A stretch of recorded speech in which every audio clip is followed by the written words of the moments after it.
म ଜ୍ଞାନ 197। ସ୍ପାର୍ଟା ନୁହେଁ, ଏଥେନ୍ସ ହିଁ ମନୁଷ୍ୟ ଜାତିର ପ୍ରଗତିଶୀଳ ଶ୍ରେଣୀ। ପ୍ରଚୁର ଧନ ସମ୍ପତ୍ତି ଏବଂ ପ୍ରଭୂତ ଅର୍ଥବ୍ୟୟର ଆଦର୍ଶ ଯୋଗୁଁ ପ୍ରାଚୀନ ଭାରତ ଜାତିମାନଙ୍କ ଭିତରେ ଶ୍ରେଷ୍ଠ ସ୍ଥାନ ଅଧିକାର କରିପାରିଥିଲା। ଏକ ରାଷ୍ଟ୍ରୀୟ ବୈରାଗ୍ୟବାଦ ଆଡ଼କୁ ଆଧୁନିକ ଭାରତରେ ଯେଉଁ ପ୍ରବୃତ୍ତି ଦେଖାଦେଇଛି, ତଦ୍ୱାରା ତାହା ଜୀବନର କ୍ଷେତ୍ରରେ ସମ୍ପୂର୍ଣ୍ଣ ଭାବରେ ଦରିଦ୍ର ହୋଇଯାଇଛି ଏବଂ ଦୁର୍ବଳତା ତଥା ଅଧଃପତନ ମଧ୍ୟରେ ଆସି ବୁଡ଼ି ରହିଛି। ତା ସହିତ ଏକା ସାଙ୍ଗରେ ଆଲୋଚନା କରୁଛନ୍ତି ଜ୍ଞାନ 198। ପ୍ରଭୁ ଲେଖୁଛନ୍ତି, ଏପରି ଆଦୌ ସ୍ୱପ୍ନ ଦେଖ ନାହିଁ ଯେ ତୁମେ ଯେତେବେଳେ ଭୌତିକ ଦାରିଦ୍ର୍ୟରୁ ମୁକ୍ତି ଲାଭ କରିପାରିବ, ସେତେବେଳେ ମନୁଷ୍ୟମାନେ ଅବଶ୍ୟ ସୁଖୀ ଓ ସନ୍ତୁଷ୍ଟ ହୋଇଯିବେ, ଅଥବା ସମାଜରେ ଆଉ ଆଦୌ କୌଣସି ଦୁଃଖ ଅସୁବିଧା ଅଥବା ସମସ୍ୟା ରହିବ ନାହିଁ। ଏଇଟି ହେଉଛି କେବଳ ସର୍ବପ୍ରଥମ ଓ ସର୍ବନିମ୍ନ ଆବଶ୍ୟକତା।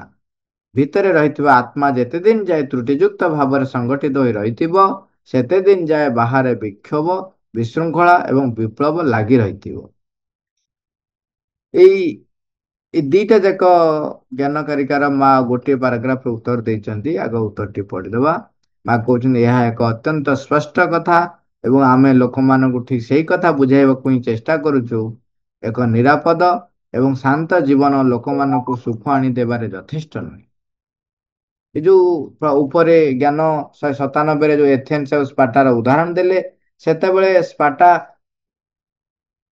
ଯଦି ବିକାଶ କ୍ଷେତ୍ରରେ ଦେଖାଯାଏ ଏବଂ ତା ସହିତ ଲୋକମାନଙ୍କର ଜୀବନଶୈଳୀ ଏବଂ ସେମାନଙ୍କର ପରସ୍ପର ଭିତରେ ସୌହାର୍ଦ୍ଦ୍ୟପୂର୍ଣ୍ଣ ବହୁତ ସୁନ୍ଦର ଥିଲା, କିଛି ଅସୁବିଧା ନଥିଲା। କିନ୍ତୁ ବିକାଶର ଆବଶ୍ୟକତା ପାଇଁ ଭିତରେ ଯୋଉ ଦରକାର, ଏକ ଯେମିତି କୁହନ୍ତି ଅଗ୍ରଗତି କରିବା ପାଇଁ ଗୋଟେ ଆକାଂକ୍ଷା ଦରକାର, ଯିଏକି କ'ଣ କରିବ, ନୂଆ କିଛି କରିବା ପାଇଁ ଭିତରେ ପ୍ରେରଣା ଦବ। ଆପଣ ଯେତେବେଳେ ଯେମିତି ଅଛି ସେମିତିରେ ଯଦି ଭଲରେ ଚଳିବା ପାଇଁ ଚେଷ୍ଟା କରିବେ, ତାହେଲେ ଆନନ୍ଦରେ ରହିବେ, କିଛି ଜଣା ପଡିବନି। କିନ୍ତୁ ଯୋଉ ମୁହୂର୍ତ୍ତରେ ନୂଆ କିଛି କରିବା ପାଇଁ ଆପଣ ଚେଷ୍ଟା କରିବେ, ସେଇ ମୁହୂର୍ତ୍ତରେ କ'ଣ ହବ ନା ଆପଣଙ୍କ ପାଖରେ ଗୋଟେ ଅବଷ୍ଟାକଲ ହଉ ବା ହର୍ଡଲ୍ସ ହଉ ଆପଣଙ୍କ ପାଖରେ ଆସି ପହଞ୍ଚିବ ଏବଂ ତାକୁ ଡେଇଁବା ପାଇଁ ଆପଣଙ୍କର ସାମର୍ଥ୍ୟ ଆପଣଙ୍କୁ ପ୍ରସ୍ତୁତ କରିବାକୁ ପଡିବ। ନିଜ ଭିତରେ ପ୍ରସ୍ତୁତି ଯେତିକି ଅଛି, କୋଉଠି ଝୁଣ୍ଟି ଯିବେ ତ କୋଉଠି ଡେଇଁକି ପଳେଇବେ। ତେଣୁ ସେଇଠି ଆରମ୍ଭ ହେଇଯିବ କ'ଣ, ଯେ ଆପଣଙ୍କୁ କିଏ ଯେମିତି ଅଟକେଇ ଦବ।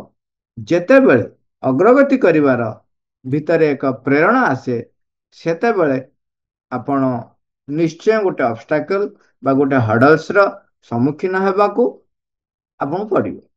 ଏବଂ ଯୋଉମାନେ ଅଗ୍ରଗତି ଅଭିମୁଖୀ ଥାଆନ୍ତି, ସେମାନେ ତାକୁ ହର୍ଡଲ୍ସ ବା ଅବଷ୍ଟାକଲ ବୋଲି ଗ୍ରହଣ କରନ୍ତିନି, ତାକୁ ଗ୍ରହଣ କରନ୍ତି ତାଙ୍କ ଜୀବନ କ୍ଷେତ୍ରରେ ଗୋଟେ ପାବଚ୍ଛ, ଯିଏ ତାଙ୍କୁ ଶିକ୍ଷା ଦିଏ ତାଙ୍କ ଭିତରେ ଥିବା ଦୁର୍ବଳତାକୁ ତ୍ୟାଗ କରିବା ପାଇଁ, ଅସାମର୍ଥ୍ୟକୁ ସାମର୍ଥ୍ୟଯୁକ୍ତ କରିବା ପାଇଁ।